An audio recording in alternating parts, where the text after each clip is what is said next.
I'm sure we think that the poor were always dirtier and smellier and had, much worse plumbing and much less recourse to water than rich were.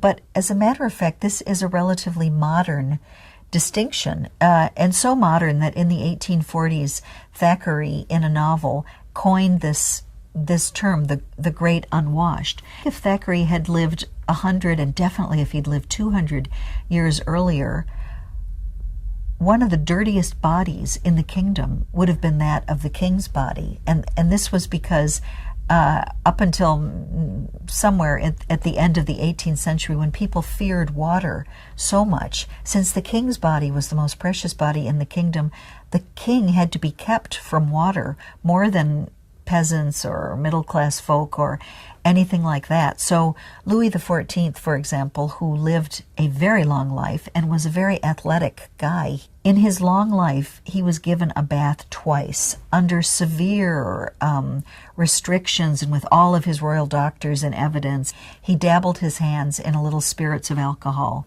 and water and then put on a clean shirt, and that was it. For the king's ablutions, he was reckoned to be very clean because he wore 3 shirts in the course of a day.